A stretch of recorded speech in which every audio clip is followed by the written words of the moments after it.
sa PTV. Ako si Alan Francisco. Ito ang nagkakaisang puwersa ng pagbabalita. Ito ang Balitang Pambansa. That was Balitang Pambansa on 875 Republika. Republika FM 1. Sa pagkamit ng kapayapaan at pagkakaisa, pinaigting pa ni Pangulong Ferdinand R. Marcos Jr. ang police visibility sa bansa. Gumagamit ng crime map ang pambansang pulisya upang matukoy ang mga lugar na kinakailangan ng dagdag puwersa. Mula July 2022 hanggang November 2024, nakapagtala ng 75,000 na krimen, mas mababa sa higit 238,000 noong 2016 hanggang 2018. We are on track towards a safe, secure, and empowered bagong Pilipinas.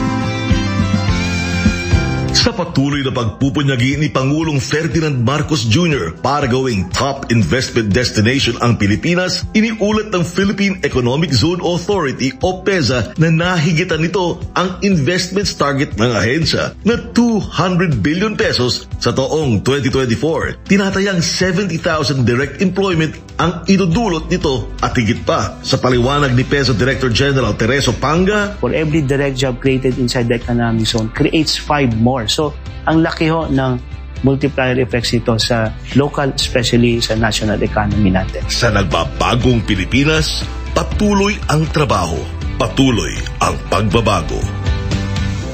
Sa bagong yugto ng pag-unlad, prioridad ang pagdaragdag ng mas makabuluhang mga infrastruktura para sa isang mas progresibo at matatag na kinabukasan. Let us build infrastructure projects with future challenges in mind. Remain focused on pursuing initiatives that uplift lives, build communities, and most importantly, meet the needs of the future that we hope to build for our children and their children. Sa ilalim ng Build Better More program ni Pangulong Ferdinand R. Marcos Jr., isinusulong ang mas mabilis at mas makabagong infrastruktura na magbibigay sigla sa ekonomiya. Kailangan natin to keep on building and building it better and more of it. Then that is the way to progress. Sa pamahalaang Marcos, ang bagong Pilipinas nakikita na sa nagbabagong Pilipinas. Patuloy ang trabaho, patuloy ang pagbabago.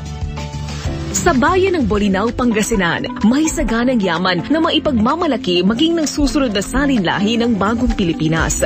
Noong Nobyembre 2024, inilunsad ni Pangulong Ferdinand R. Marcos Jr. at ng DOT ang makasaysayang Legacy of the Sea project upang higit na maitaguyod ang tourism potential ng Bolinao na kilala bilang Giant Clam Capital of the Philippines. Tourism is not only an important economic development tool, but the abundance of opportunities that the sector creates in terms of regular employment and even job creation at the grassroots level is undeniable. Naipatayo mga pasilidad gaya ng Welcome and Departure Pavilion, floating docks, hanging footbridge, viewport structures, mini experience center at iba pang eco-friendly facilities.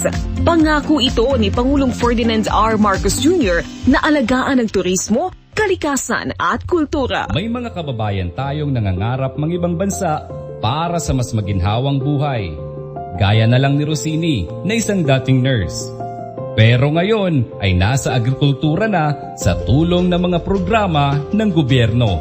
Muna, ang nakuha ko po na training sa TESDA is Organic Agriculture Production NC2. And then, nag-training naman po ako na Trainer's Methodology sa SFIST. And last March and June, nag-take naman po ako ng Agri-Crop Production NC2 and Agropreneurship. Sa tulong ng mga programa ng gobyerno, maaaring umasenso ang buhay sa sariling bayan. Basta't samahan ng sipag at diskarte. Bawat buhay ay mahalaga sa Administrasyong Marcos. Kaya makakaasa ang bawat Pilipino na kaagapay nyo ang pamahalaan sa bago ninyong simula. In your car, at work, or even at the mall, we're there. Republika.